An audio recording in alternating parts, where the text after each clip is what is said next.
Bonsoir à tous. Très heureux de partager avec vous ce nouvel épisode sur les webinaires randonnée avec ce soir un focus particulier sur la sécurité. Alors, vous avez été déjà nombreux à nous suivre depuis quelques semaines que nous avons engagé ces webinaires. Donc, un projet qui est porté à la fois par la Fédération française de randonnée pédestre et la Fédération française des clubs alpins. Donc, écoutez, chers internautes, on vous laisse tranquillement arriver, vous installer pour entendre avec attention tous les propos que Laurent Corlio, guide de haute montagne et secouriste en montagne depuis 20 ans, membre du PGHM de Bourg-Saint-Maurice, va pouvoir nous délivrer sur ce webinaire. Alors, j'ai Sonia Margaël qui est arrivée. Bonsoir. Sonia, j'ai une bonne nouvelle pour toi si tu m'entends. C'est que tu as été tiré au sort et que tu as gagné la paire de gants Courel, voilà, de notre partenaire Thermua. Je vous rappelle aussi que est en jeu ce soir une bouteille thermos Arashi. Je vous invite à aller voir le site internet de notre partenaire pour voir l'ensemble de ses produits. Et bien sûr, à l'issue de cet épisode, un nouveau tirage au sort sera effectué pour un nouveau gagnant qui vous sera annoncé jeudi soir à 19h. Allez, sans plus tarder, après ces petites précisions, on va rentrer dans le vif du sujet. Donc, Laurent, qui fait partie du PGHM de Bourg-Saint-Maurice. Bah oui, Laurent, lui et son quotidien, c'est de secourir les gens en montagne. Donc, forcément, il est déjà intervenu sur de nombreux accidents. Et une chose est sûre, c'est qu'un certain nombre d'entre eux auraient pu être largement évités par rapport à un meilleur comportement ou un meilleur équipement. Et ce soir, on est bien là pour essayer de dresser les situations qui peuvent être accidentogènes et aussi de voir les comportements qu'il faut qu'on ait les uns et les autres pour que la montagne reste vraiment un plaisir. En discutant avec Laurent, on s'est mis d'accord sur une chose, c'est que l'accident, c'est pas une fatalité. Et quand il y a accident, généralement, quand on l'analyse, on se rend compte qu'en fin de compte, c'est une succession de situations qui ont été mal maîtrisées et qui nous ont conduit petit à petit à nous mettre en danger jusqu'à un moment donné où on bascule complètement dans l'accident. Alors, ce soir, on va faire le point sur ces recommandations, mais on va aussi vous expliquer un certain nombre d'outils. Et Laurent va vous expliquer la méthode 3 par 3. Ça va vous permettre à la fois de mieux préparer en amont effectivement votre projet de randonnée, et ça va aussi vous donner des moyens, peut-être, pendant cette randonnée, de prendre les bonnes décisions. Parce que les choses évoluent, on est dans un milieu qui est complexe et qu'on a besoin d'observer, d'analyser et ensuite de décider pour pouvoir continuer à progresser en toute sécurité. Dans une deuxième partie, on abordera les différentes situations accidentogènes. Voilà, vous savez bien que quand on est en montagne, surtout en cette période, on est confronté à des passages de névé. Quand on est en montagne, on a des sentiers qui peuvent être plus ou moins aériens. Des fois, on a des itinéraires qui sont mal gérés. Et tout ça, ça peut conduire à des accidents. Et dans une troisième partie, Laurent va vous expliquer que lorsque on intervient sur un secours en montagne, la grande majorité du temps, on utilise l'hélicoptère. Et l'arrivée d'un hélicoptère, même que ce soit pour une cheville, un genou, il n'y a pas forcément une gravité derrière, il faut quand même avoir quelques notions pour permettre à l'hélicoptère de poser ou d'arriver en sécurité sur le lieu, qu'il puisse bien repérer le groupe, d'accord, et que derrière, les secouristes puissent faire leur travail, c'est-à-dire prendre en charge la victime, éventuellement la médicaliser avec l'aide d'un médecin. Donc allez, moi je vais pas vous en dire plus, parce que le spécialiste, c'est Laurent, il est à côté de moi. Je vous rappelle, guide de haute montagne, je crois que c'est pas la peine qu'on lui parle de ce que c'est que la montagne, et surtout il est secouriste au PGHM. Alors Laurent, sans plus tarder, la parole est à toi. Merci David, bonsoir à tous et merci pour cette présentation. Comme tu l'as dit, l'accident en montagne ne doit pas être une fatalité et pour pouvoir progresser en sécurité, randonner en sécurité, il faut se préparer. Et pour se préparer, on utilise des outils au quotidien, tant les professionnels de la montagne, que ce soit les guides, les accompagnateurs en moyenne montagne, Et l'idée, c'est de vous donner ces outils pour que tout à chacun puisse les utiliser. Alors, c'est des petits outils, des moyens mémotechniques, et on va parler donc du 3 par 3. Donc, Thérèse Marie, je te laisse afficher la diapo. Merci beaucoup. Du coup, le 3 par 3, c'est quoi? C'est un moyen mémotechnique qu'on va utiliser pour se poser plusieurs questions à 3 échelles différentes. L'idée, c'est de se poser les questions concernant la météo, concernant la neige, concernant le terrain et concernant l'humain, c'est-à-dire les personnes, le groupe qui va aller en montagne. Et ça, ces questions-là, on va se les poser à 3 niveaux différents. On va se les poser d'abord à la maison, puisque l'idée, c'est de préparer sa course. Et pour randonner en sécurité, il faut se préparer. Et puis ensuite, on va mettre, une fois qu'on aura fait cette étude à la maison, on va essayer de corréler ça avec ce qu'on va découvrir sur le terrain le matin en arrivant au parking, etc., etc. Donc, on va le détailler un petit peu plus. Et puis, enfin, ces questions-là, on va également se les poser au plus proche du terrain, devant les passages clés. Donc, on peut commencer par la météo et la neige. Les premières études qu'on va faire quand on est à la maison, d'abord, on va se pencher sur le bulletin météo. Donc, on va utiliser les outils qui sont à notre disposition via Internet. On va utiliser les bulletins émis par Météo France. L'idée, en gros, c'est d'avoir l'avis le plus précis sur la météo qu'on va avoir le lendemain pour sa randonnée, pour pouvoir gérer ses horaires, pour pouvoir décider simplement d'y aller ou pas. Ça peut simplement commencer par là. Une rando, on a le droit, dès qu'on est à la maison, de se dire là, je n'y vais pas parce que la météo ne s'y prête pas, ou parce que les orages arrivent beaucoup trop tôt en journée.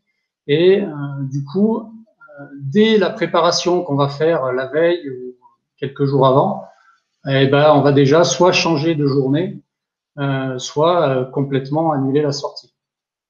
Donc, d'une part, le bulletin météo. Quand on se retrouve sur la partie donc, fin de saison, là on parle de randonnée pédestre, mais on a également la notion de neige qui va intervenir tout l'hiver, où on va utiliser les bulletins d'estimation de risque d'avalanche. Mais quand arrivent les intersaisons, printemps, été, automne, ces informations-là n'existent plus. Donc Météo France met encore à notre disposition ce qu'on appelle des bulletins, donc des INA, donc c'est des informations neige et avalanche, qui sont encore diffusées généralement courant mai, donc quand il y a encore un petit peu de neige. Et puis, au-delà de cette INA, on se retrouve avec des informations, notamment concernant l'enneigement, qui deviennent très parcellaires. C'est le cas actuellement. On est dans une situation en ce moment qui est particulièrement compliquée du fait d'un enneigement important et d'intempéries importantes qui ont eu lieu au mois de mai. Du coup, on a encore un enneigement conséquent au-delà de 3000 mètres d'altitude. Déjà, on a également de la neige en versant nord dès 2000-2500 mètres. Donc ça, c'est à prendre en compte sur le choix qu'on va faire de son itinéraire ou de sa sortie en général. Et on va adapter, du coup, en fonction de ça, l'équipement qu'on va choisir. Pour continuer dans ces informations, et c'est ce que je vous ai mis sur la slide, quand on va chercher sur le site de Météo France, au niveau des bulletins d'estimation des risques d'avalanche, qui actuellement n'existent plus, mais on va quand même trouver des informations intéressantes, qui sont les balises niveuses. Ces balises niveuses, ce sont des balises qu'on trouve un petit peu partout en montagne et qu'on peut cibler, on peut aller chercher localement. Alors, celle qui est affichée, c'est en vanoise sur le sommet de Belle-Côte. Et on voit qu'à 3000 mètres d'altitude, on avait donc le 20 juin, avant-hier, encore 2,40 m de neige. Il y avait encore quelques jours auparavant 3 mètres de neige. Donc on voit qu'il y a vraiment une importante baisse du niveau de neige, mais qu'il subsiste encore énormément de neige en altitude. Ce qui va supposer, en fonction des itinéraires que vous allez choisir, de prendre des précautions particulières, soit par rapport au névé, mais même par rapport à un phénomène qu'on va encore retrouver à cette époque-là, c'est le risque d'avalanche. Du coup, partant de là, eh ben, vous allez devoir faire des choix de nouveau sur l'itinéraire et de nouveau sur vos équipements. Donc ça, c'est la première chose à faire. On va s'inquiéter de la météo, on va s'inquiéter de la neige. On peut aller chercher l'historique de l'enneigement ou les historiques récents auprès des professionnels de la montagne, mais bien souvent, tout ce qu'on trouve sur Internet suffit. Le deuxième niveau d'études qu'on va faire à la maison, c'est le terrain. Pour étudier le terrain, le mieux, c'est la carte. Donc, d'abord, c'est maîtriser l'outil cartographique. Donc, aller chercher sur les cartes au 1/25 millième et puis se renseigner sur les itinéraires. Aller savoir lire une carte, c'est important. Prendre la carte et simplement l'avoir dans le sac et ne pas être en capacité de distinguer les indications simplement qu'il y a sur la carte. Maîtriser les courbes de niveau, arriver à distinguer si l'itinéraire que vous souhaitez emprunter passe par une portion raide, si c'est un sentier qui évolue dans une barre rocheuse, qui peut présenter éventuellement des équipements particuliers de type câble ou via ferrata, mais qui sont pas forcément vous n'allez pas forcément utiliser le matériel de via ferrata, mais simplement ça va être des aides pour franchir le passage. Donc ça, utiliser la carte, utiliser les topo guides, se renseigner dans tous les sites qui mentionnent les itinéraires de randonnée. Et puis une fois que vous avez fait ça, vous pouvez affiner votre itinéraire en fonction des personnes qui sont avec vous. Donc le groupe, on est bien d'accord que quand on part en montagne, on se pose la question d'avec qui on va en montagne. Est-ce qu'on y va en professionnel? Est-ce qu'on y va avec des adultes? Est-ce qu'on y va avec des enfants? Est-ce qu'on y va avec des bébés? Est-ce que les gens avec qui on va en montagne, ce sont des habitués de la montagne? Ou est-ce que c'est en famille? Et puis peut-être qu'on a des gens qui découvrent pour la première fois la montagne, donc qui ne vont pas être forcément aguerris. Donc tout ça, c'est à prendre en compte dès la maison pour adapter l'itinéraire. On va pas faire les mêmes itinéraires quand on a un sac à dos bébé sur le dos ou si on est entre copains et qu'on est plutôt en mode trail. Donc forcément, ça va définir tout ce que vous allez faire derrière. Sachant que dans votre groupe, ce qui est important de prendre en compte, c'est toujours le plus faible. Le niveau du groupe, on se réfère au plus faible. Et puis, dans ce groupe, sur cette partie de l'humain, on va s'attacher à savoir est-ce qu'il y a un leader, est-ce que quelqu'un à un moment va prendre en compte le groupe.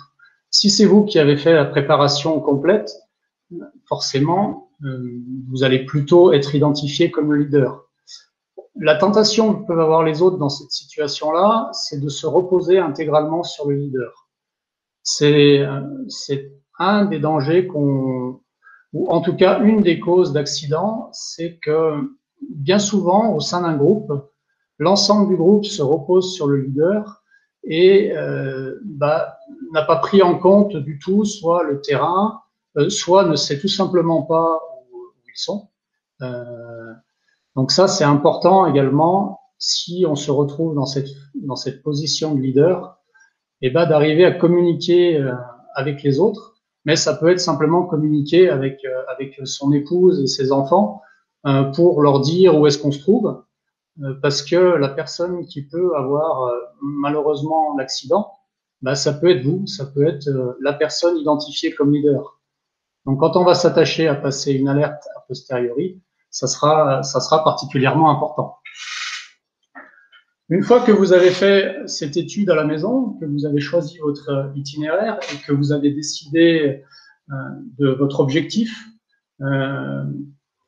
vous allez essayer de mettre un horaire. L'idée par rapport à la météo, par rapport au terrain et par rapport à votre groupe, c'est de respecter un horaire. Et cet horaire, pour le respecter, vous allez forcément devoir vous adapter sur le terrain par rapport au groupe en général, par rapport aux fluctuations météorologiques, par rapport à des choses que vous n'auriez pas identifiées dans les topoguides ou dans les différents sites internet ou sur simplement sur la carte. Donc sur le terrain, quand on arrive le matin au parking, eh ben déjà on va mettre en corrélation la météo qu'on a vue la veille avec la réalité du terrain le matin. Si on est, c'est un petit peu ce qu'on trouve en ce moment, on a des conditions d'enneigement, comme je vous l'ai dit, assez fortes. Des conditions d'enneigement, si toute la nuit le ciel a été plutôt couvert et que vous avez un isotherme 0 degré qui est plutôt très haut en altitude, on peut s'attendre à rencontrer, si on doit passer des passages neigeux plutôt particulièrement mous. Et à l'inverse, si on a une nuit particulièrement claire, que le matin il fait grand beau, on sait qu'il a fait beau toute la nuit, les passages qu'on va rencontrer sur le terrain, notamment au niveau de la neige, au niveau des névés, vont être particulièrement durs. Donc, présenter des risques. Ça, si vous avez su l'anticiper, vous aurez pris le matériel adéquat, éventuellement des crampons, éventuellement piolets ou autres. Donc, tous ces dangers-là, vous allez devoir les prendre en compte et puis mettre en corrélation, vraiment, voilà ce que vous rencontrez sur le terrain avec ce que vous avez préparé. Le matin, il se peut très bien que dans votre groupe, vous ayez des gens qui ne soient pas en forme, simplement, et puis déjà réarticuler votre sortie et éventuellement faire moins long, changer d'itinéraire, etc., etc. Thérèse Marie, si tu veux juste revenir là, sur la slide précédente et sur le dernier point qu'on va voir, en fait, en gros, l'application de la méthode 3x3, c'est qu'on pose des filtres à chaque fois. Et les filtres, on va réduire de plus en plus, on va faire un maillage et un filet avec des mailles de plus en plus petites pour arriver devant le passage clé. Devant le passage clé de votre sortie, qui est peut-être franchir cette petite barre rocheuse où il y a des câbles. Et du coup, on va se poser la question à cet endroit-là de est-ce que je peux la passer en sécurité? Est-ce que les gens avec qui je suis, ça fait peut-être 3 heures qu'on marche, est-ce qu'ils sont capables de franchir ce passage qui est un petit peu technique, qui va peut-être demander d'escalader, ou ça peut être un passage d'une rivière un petit peu compliqué, un névé ou autre. Et il faudra à chaque fois se poser la question, est-ce que je poursuis ou est-ce que je change d'itinéraire ou est-ce que simplement je renonce? Toutes les questions que vous allez vous poser et qui sont dans ce 3x3 vont vous amener à répondre à ces questions-là. Est-ce que je poursuis? Est-ce que je renonce? Est-ce que je change d'itinéraire? L'idée, c'est d'éviter les dangers inhérents à la montagne. Et les dangers inhérents à la montagne, là, on en a de 2 sortes. On va avoir d'une part les dangers objectifs, d'autre part les dangers subjectifs.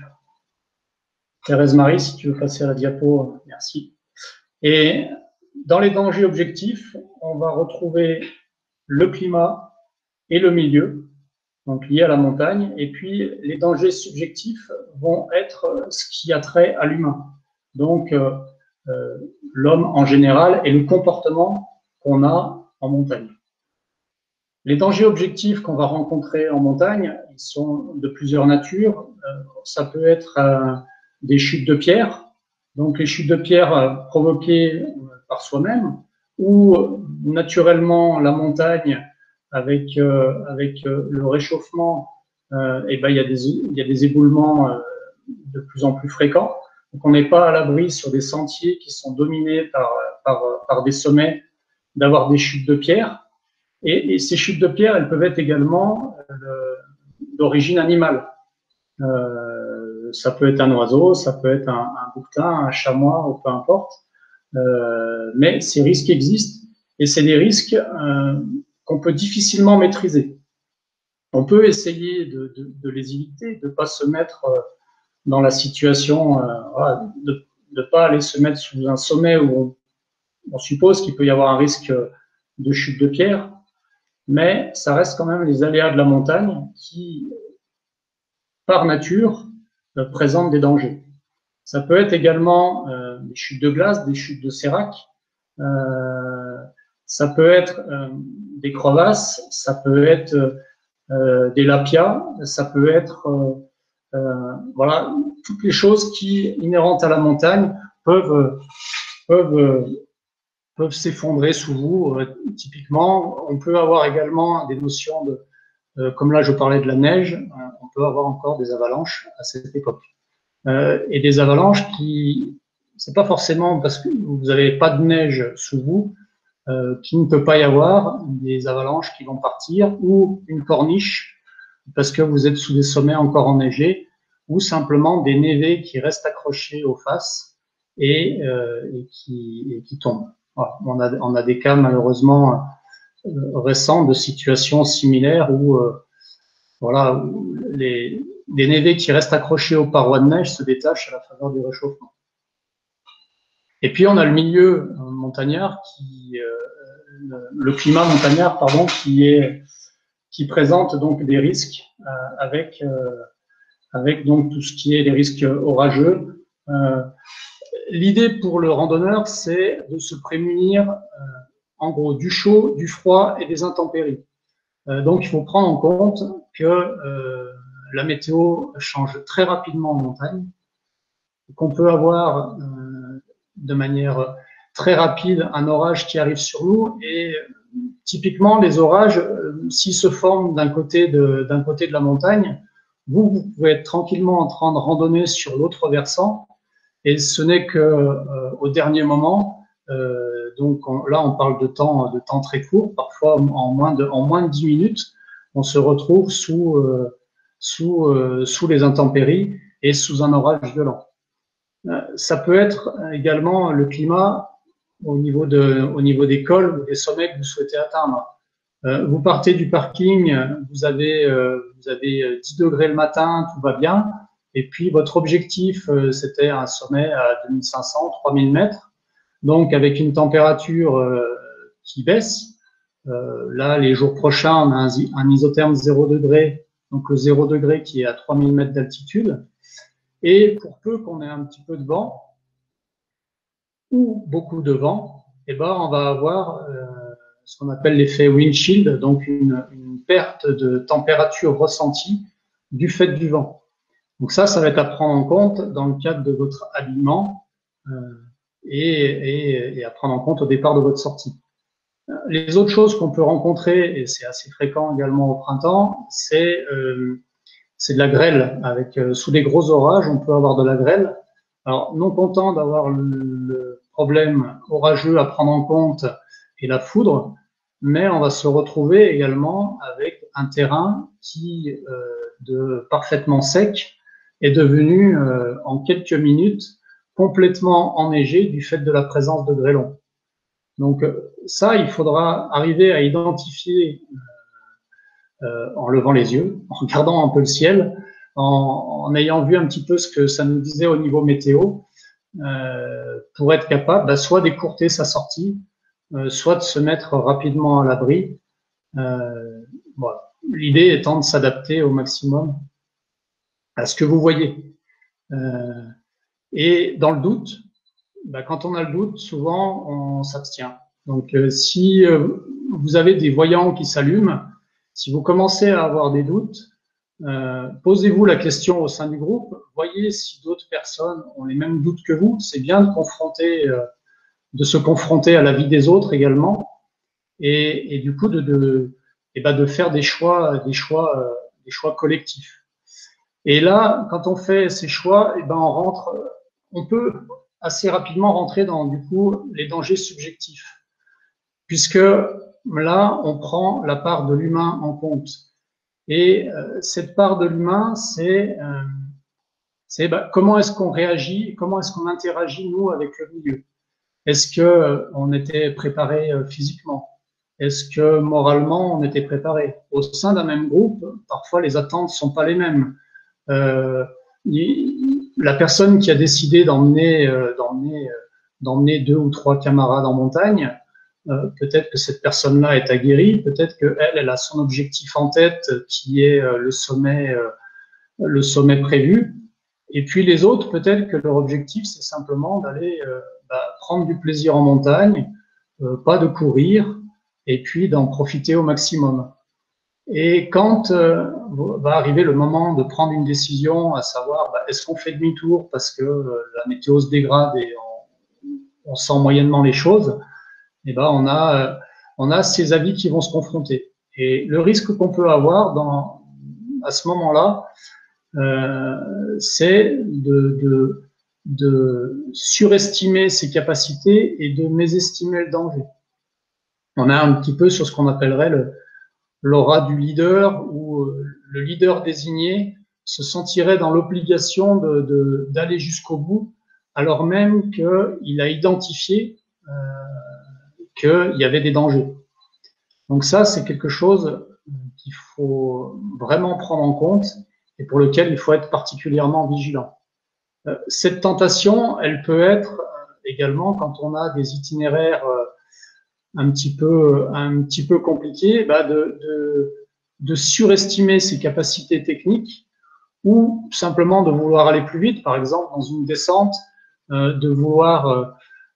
d'imaginer que le sentier qui serpente dans la montagne, on va pouvoir, en coupant à travers bois ou autre, le rejoindre, et on se met de nouveau dans une situation complexe qui va être simplement de s'être totalement perdu et d'avoir perdu le sentier.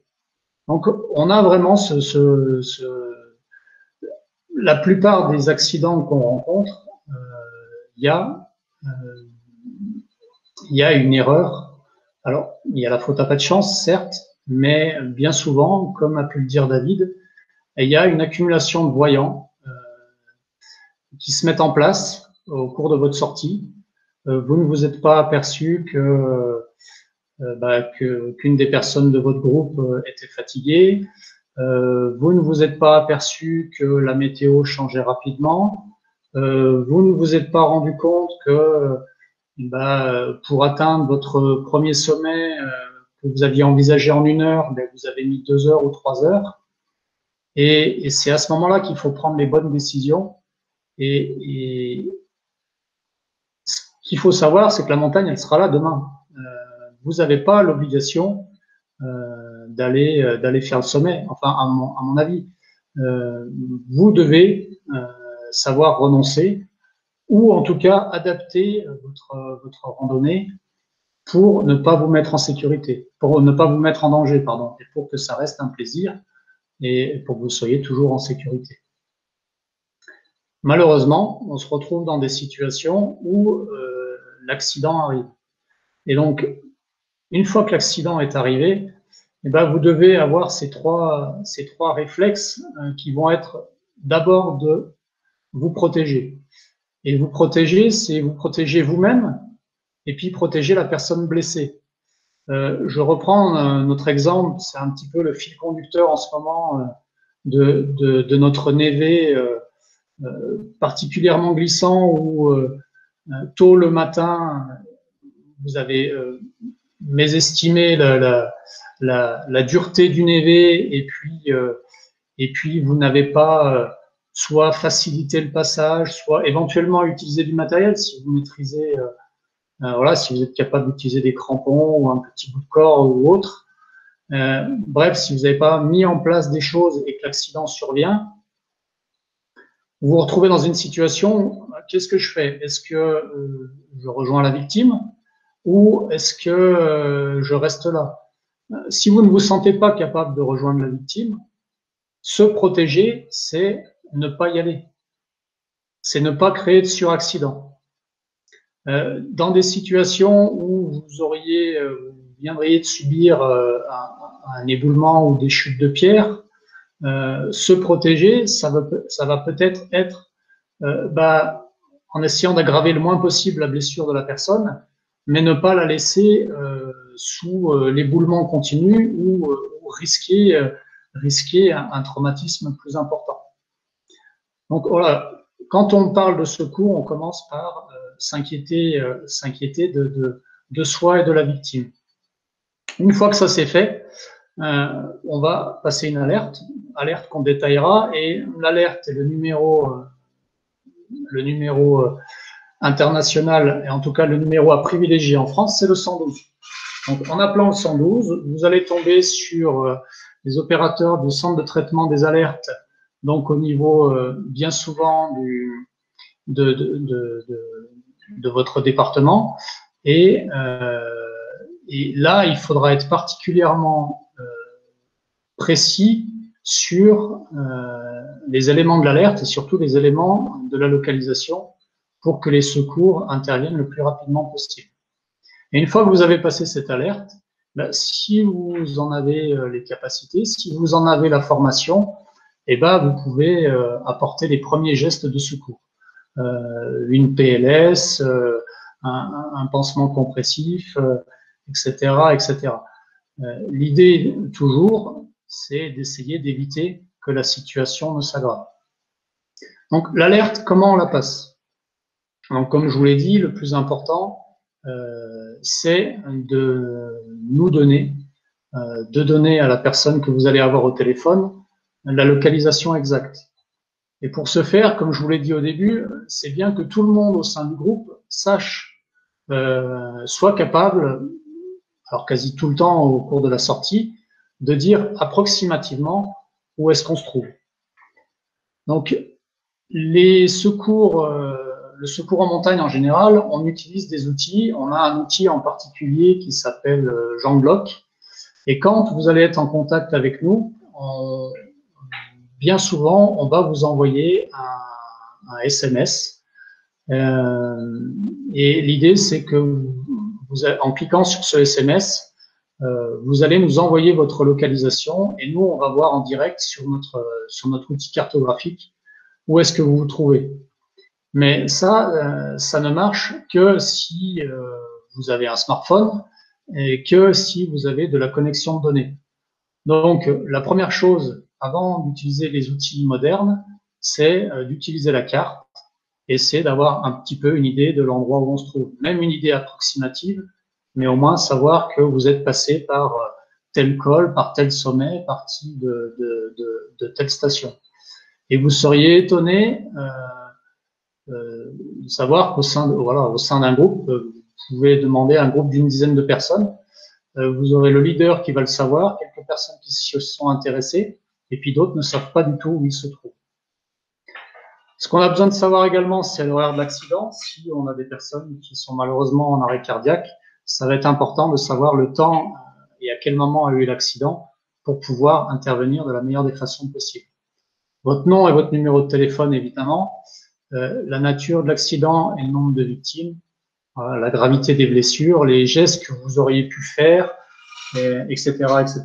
Et surtout, comme on intervient, comme l'a dit David, bien souvent en hélicoptère, savoir nous donner des conditions météorologiques sur place. Le plus important pour nous, c'est vraiment la localisation.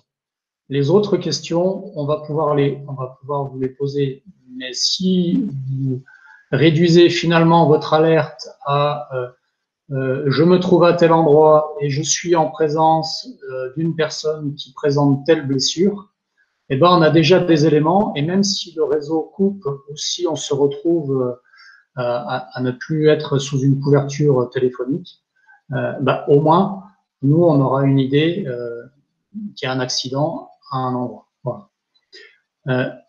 Quand on n'a pas connexion de données. Je vais vous donner une petite astuce sur la diapo suivante que vous pouvez utiliser pour nous donner vos coordonnées GPS, que ça soit sur les smartphones, enfin sur les smartphones Android ou sur Apple. Vous avez l'outil Google Maps. Alors, soit vous avez un outil de type boussole, soit vous allez utiliser l'outil Google Maps. Et la petite astuce que je vous donne, elle marche si vous n'avez pas de connexion de données. Il suffit que vous ayez votre GPS qui soit activé sur votre smartphone. Vous ouvrez l'application Google Maps et puis vous allez appuyer sur la petite cible. Et puis, au bout d'un temps relativement court, une fois que vous aurez appuyé sur la cible, vous allez avoir un point bleu qui vous matérialise. Donc, si vous n'avez pas de connexion de données, vous n'avez absolument rien qui s'affiche. Vous avez une page blanche, vous n'avez même pas de nom de sommet, de rue, ou quoi que ce soit. C'est pas grave. Vous maintenez appuyez sur ce point bleu. Et au bout de quelques secondes, vous allez voir arriver un petit point rouge et vous allez pouvoir lire dans la barre de recherche les coordonnées qui s'affichent et nous les transmettre. Et en faisant ça, nous, on va savoir exactement où vous êtes. Dernier point, l'arrivée en hélicoptère. L'utilisation de l'hélicoptère en montagne, c'est pas anodin. Ça l'est pas pour les secouristes et les pilotes. Et de fait, ça ne l'est pas pour vous non plus. Il y a un réel danger à intervenir avec un hélicoptère et donc il y a des précautions à prendre. La première des précautions pour vous, et c'est souvent ce qu'on va vous dire au téléphone, c'est de regrouper l'ensemble du matériel, de faire en sorte de n'avoir rien qui puisse s'envoler, qui puisse présenter un danger pour la machine. Le souffle du rotor est particulièrement puissant et il peut faire s'envoler toutes les choses que vous n'auriez pas maintenues, notamment des couvertures de survie, des casquettes, etc., etc. Ça, c'est la première chose. La deuxième chose, ça va être à notre approche, soit on va être amené à venir sur vous en treuillage parce qu'on ne peut pas se poser à côté de vous, soit l'hélicoptère va venir se poser à côté de vous. Dans tous les cas, vous ne bougez pas tant qu'un secouriste ou le pilote ou le mécanicien ne vous a pas fait un signe. Et dernier point, et le plus important, et c'est ce que vous avez sur le petit dessin, c'est que tout ce qui se trouve à l'arrière de la machine, donc vous prenez la machine par le milieu et tout ce qui est à l'arrière est interdit. Donc c'est pas compliqué. L'idée c'est que vous soyez tout le temps à vue du pilote, du mécanicien et du secouriste. Et puis un petit rappel sur la demande de secours. On se retrouve parfois confronté quand pendant un secours on fait un survol et il y a énormément de monde. Tout le monde fait coucou à l'hélicoptère, mais du coup, on ne sait pas vers qui se diriger. Donc, on a beau avoir un point GPS précis, mais quand vous avez une trentaine de personnes qui sont sur le même sentier de randonnée, c'est plus simple si on a vraiment quelqu'un qui fait le signe réglementaire et lève les bras au ciel en Y, en maintenant la position face à nous. Voilà. Pour moi, j'ai fait le tour, David, si on peut se retrouver. Voilà. Je ne sais pas si j'ai été parfaitement exhaustif. Ah, je crois que Laurent, tu nous as donné vraiment beaucoup d'éléments, un exposé très très intéressant et on a déjà un certain nombre de réactions de la part de nos amis randonneurs, de nos internautes. En tout cas, un grand merci de la part de la Fédération française de la randonnée pédestre et des clubs alpins et de montagne. Laurent, pour cette intervention, cet exposé, je sais que ça t'a pris du temps pour préparer tout ça, mais je pense que tu as vraiment pointé du doigt des éléments très importants et je pense que la méthode 3 par 3, la manière dont tu l'as expliqué, elle était très explicite et c'est vraiment un outil qui est valable sur l'ensemble des activités de pleine nature. Du moment qu'on doit gérer la composante milieu naturel, et ben forcément, cette méthode, elle s'avère très efficace, hein, qu'on fasse de la randonnée, qu'on fasse du ski ou qu'on fasse bien d'autres activités. En tout cas, sans plus tarder, toujours dans la partie méthode, alors j'ai Attendez, je regarde mon petit message. Voilà, j'ai Nathalie Père qui nous pose une question, qui nous dit j'ai entendu parler d'une autre méthode, le qui, quoi, où, quand, comment. D'accord. Donc, est-ce que cette méthode peut s'appliquer dans le cas d'une préparation de randonnée? Alors, je t'avoue, Laurent, je suis allé me renseigner sur Internet pour savoir quelle était cette méthode. Parce que c'est vrai que nous, dans nos activités, on utilise le 3 par 3. D'accord? Alors, je ne sais pas si, Laurent, toi, tu veux réagir, si tu connais cette méthode ou pas. Alors, je la connais pas, ou en tout cas, alors, en milieu militaire, oui, c'est ce qu'on va utiliser. On peut être amené à utiliser ces moyens-là. L'idée, c'est que vous ayez, que ce soit la méthode 3 par 3 ou que ce soit cette méthode, l'idée, c'est que vous maîtrisiez votre outil de réflexion. Ce qui est important, c'est de vous poser des questions. Donc, peu importe comment vous vous les posez, mais le qui, le quoi, le où, le quand, le comment, il est tout à fait pertinent si dedans vous mettez les bonnes questions. Le qui va regrouper le groupe comme on a vu tout à l'heure. Le quoi, c'est votre itinéraire. Le comment, par où vous allez passer, l'équipement, etc. Donc, je pense que c'est une très bonne méthode. Du coup, vous pouvez sans aucun problème l'utiliser. Merci Laurent pour ces précisions. Alors on continue parce que c'est vrai que l'heure tourne. Laurent, tu as que des remerciements par le biais des internautes. Tu lis pas les commentaires, mais je peux te dire que ton exposé a été très très apprécié de la part de nos amis randonneurs. Alors j'ai Marie Pansuri qui nous pose une question. Comment est géré les secours en cas de hors sentier? Les secours sont gérés de la même manière, que ce soit sur sentier, en dehors des sentiers, en haute montagne, dans une paroi, en canyon. Voilà, à partir du moment où le secours se trouve en zone montagne, vous allez avoir l'intervention du secours en montagne. Il n'y a pas on ne fait pas nous de distinction entre le hors sentier et le sur sentier. Je ne sais pas si c'était non, mais je pense que derrière, moi, si je comprends, il y a un peu cette inquiétude de se dire, je suis plus sur un sentier. Alors, est-ce qu'en termes de responsabilité, tout ça, je me suis pas engagé dans un endroit? Mais c'est vrai que dans nos montagnes, alors là, on vous parle en direct de la Savoie, des fois, on est amené à quitter les sentiers parce qu'ils n'existent plus pour aller continuer les randonnées et faire notamment un certain nombre de sommets. Donc, pour vous, de toute manière, à part des réglementations spécifiques d'ordre environnemental, peut-être comme dans un parc national, d'accord, que la personne soit blessée sur un sentier ou hors sentier, ça vous pose pas de difficulté, Laurent? Non, nous, ça change strictement rien. Ça change strictement rien. Là où on pourra éventuellement, mais bien souvent, la personne accidentée d'elle-même, elle est parfois mal à l'aise, c'est les personnes qui se seraient trompées ou qui seraient volontairement sorties des sentiers pour couper et se seraient mis en danger en se retrouvant au-dessus de barres rocheuses. Voilà. Mais ça n'a pas d'incidence sur le secours. Voilà, peut-être qu'on aura un petit mot pour la personne. Ouais, donc on continue, Laurent, parce que ça réagit, donc c'est bien. Donc Marie, toujours, s'est dit, ouais, c'est bien. Laurent, il nous a expliqué comment avoir les coordonnées avec son smartphone, d'accord? Je vous le montre. Mais il n'arrive pas à obtenir les coordonnées GPS. Alors, quelques petites précisions peut-être bien expliquées, que lorsque le point bleu s'affiche, d'accord, il faut appuyer suffisamment longtemps, d'accord, pour que au-dessus, dans la barre, où normalement ça affiche l'adresse, vous ayez les coordonnées qui pointent. Donc, il faut réessayer, Marie, parce qu'une fois que tu auras compris comment ça marche, c'est vraiment très, très facile d'avoir ces coordonnées GPS, et ce qui permet, lorsqu'on les communique pour les secours, d'avoir une précision quasiment de l'ordre de la dizaine de mètres, Laurent. Oui, c'est ça. Ça va dépendre un petit peu de la puissance et du nombre de satellites couverts sur lequel est le smartphone, mais voilà, on a des précisions de 5 à 20 mètres. Donc, c'est extrêmement précis et ça nous fait gagner un temps fou.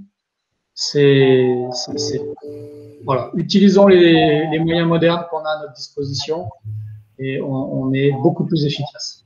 Donc, voilà, c'est super. Marie nous met finalisé. Merci, j'ai compris. Donc, c'était du direct. C'était vraiment du tutoriel impeccable. Alors, on continue avec Alexandre Mendes. peut-on appeler les secours avec un talkie-walkie si nous n'avons pas de réseau téléphonique? Laurent? Alors, il existe des réseaux. Alors, avec un talkie-walkie, non. Mais il existe des réseaux de secours,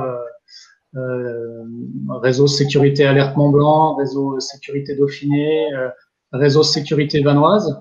Ce sont des réseaux qui sont destinés aux professionnels de la montagne et qui assurent une couverture radio via des relais notamment sur les massifs alpins. Alors, ça ne sera pas le cas partout dans tous les massifs.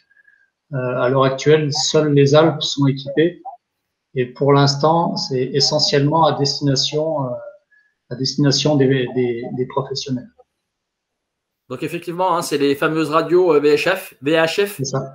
Voilà, ça, oui. Qui permettent de déclencher un relais et derrière de passer un message aux secouristes qu'il faut le dire, hein, font une écoute 24 heures sur 24, 7 jours sur 7, d'accord, pour permettre justement de garantir la sécurité pour ceux qui évoluent en montagne. Et je pense qu'on peut vraiment remercier le service public de pouvoir faire cette écoute permanente et qui peut permettre à bien des personnes qui rencontrent des difficultés d'être secourues. Alors, c'est vrai que pour l'instant, ces radios sont utilisées par le secteur professionnel, mais c'est aussi derrière des gardiens de refuge qui peuvent derrière récupérer une personne qui est en difficulté et se mettre tout de suite en relation directe avec vous, Laurent. Hein, il n'y a pas que les accompagnateurs en montagne qui ont ce type de radio, mais on a aussi, bien sûr, d'autres acteurs qui peuvent posséder ce type d'outils. Oui, le maillage est important et il faut savoir s'appuyer sur les gens qui sont proches de soi et ne pas hésiter à demander du secours. Même sur des personnes qui passeraient, vous pouvez très bien avoir des professionnels qui sont pas très loin de vous et qui vous rejoindront pour vous aider dans la situation délicate dans laquelle vous allez vous retrouver.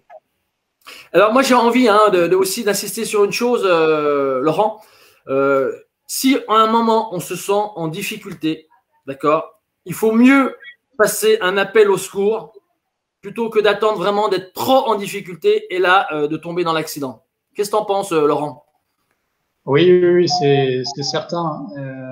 On préférera dans tous les cas, nous, apporter un conseil éventuellement, rediriger quelqu'un justement avec les outils cartographiques qu'on a. On est capable pour quelqu'un qui rencontrerait des difficultés sur son itinéraire, éventuellement de le réorienter sans avoir besoin d'intervenir, ou en tout cas de donner éventuellement des conseils de bon sens ou autres. Et puis, quand on sent vraiment qu'on s'est mis dans une situation compliquée, il y a un moment, il faut savoir s'arrêter, il faut savoir dire stop. Et surtout, il faut que vous soyez sûr et certain que vous ne nous dérangerez jamais. Ça, c'est quelque chose, on l'entend, les gens qui connaissent un petit peu la montagne sont parfois embêtés de déranger le secours en montagne ou de déranger les secours en général. Mais mieux vaut nous déranger et puis qu'on vous apporte une réponse qui sera peut-être pas une intervention héliportée mais autre, que de vouloir persévérer, de vouloir continuer dans une situation qui est compliquée. Et je pourrais continuer sur notamment quand on arrive en fin de journée et que la nuit arrive. Si vous étiez déjà en difficulté à 18 heures et puis que vous vous dites il fait encore jour, il fait encore jour, il fait encore jour, je continue. Et notre intervention, quand vous allez nous appeler à 21h, 21h30, parce que là, vous êtes vraiment en difficulté, vous n'avez plus de moyen de vous éclairer, là, ça va devenir également compliqué pour nous. Donc, voilà, ne vous enfoncez pas dans une situation qui est déjà galère. Voilà. Donc, je crois que ce qu'on peut vraiment souligner dans tes propos, Laurent, c'est que le PGHM, enfin les secouristes en montagne en général, bien sûr, c'est de secours, mais c'est aussi du conseil et c'est aussi de l'aide. Et qu'à un moment donné, il faut mieux solliciter une aide que de se mettre dans l'impasse, quoi. Eh ben, écoutez, on va arriver au bout de cet épisode, hein, quand même, Laurent, presque 1 heure de webinaire pour nous parler de la sécurité. Donc vraiment, bravo et chapeau. Hein, tu as vraiment préparé un exposé très, très intéressant. Merci à tous nos internautes, nos amis randonneurs qui ont suivi. Il y a beaucoup de messages de remerciements hein, qui sont tombés sur les réseaux sociaux. Vous pouvez continuer hein, à poser vos questions. Hein, on ne manquera pas d'y répondre. Alors, si j'ai Ange L quand même qui nous pose une question, mais ça on l'a dit, Ange L, y a-t-il un numéro d'urgence? On va le redire haut et fort. Un numéro unique, c'est le 112. C'est le 112. Donc, c'est vraiment le numéro à bien intégrer. Et je crois que pour terminer cet épisode, on peut même préciser que le 112, c'est un numéro qu'on récupère quel que soit l'opérateur, Laurent. Oui, tout à fait, oui, exactement. Donc, c'est un numéro qui va forcer les réseaux. Donc, même dans une zone de faible couverture, c'est un numéro prioritaire. Voilà. Et ça, c'est vraiment important de l'avoir en tête parce que même si vous n'avez aucune couverture réseau au moment où vous ouvrez votre téléphone, en faisant le 112, vous pouvez basculer directement sur un autre opérateur et être directement en contact avec les secours. Donc, quoi qu'il en soit, bah, faites le 112. Et même, je crois qu'en mode dégradé, il arrive à passer aussi, Laurent. Oui, c'est l'affichage sur votre smartphone ou votre téléphone. Vous aurez un affichage appel d'urgence uniquement. Et du coup, vous aurez uniquement la capacité d'appeler les numéros d'urgence. Donc, qu'on connaît tous, mais le numéro qui regroupe tout le monde est c'est le 112. Alors, pour ceux qui nous rejoignent à l'instant, là, eh ben, c'est pas grave, parce que vous pouvez revoir l'épisode en replay. Vous pouvez prendre le temps aussi de réécouter toutes les informations qui vous ont été données, hein, parce que c'est vrai qu'il y avait une grosse densité.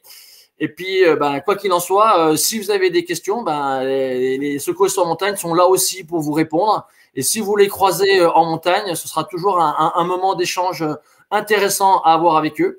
En tout cas, merci à Laurent Colliot du PGHM de Bourg-Saint-Maurice d'avoir participé à cet épisode.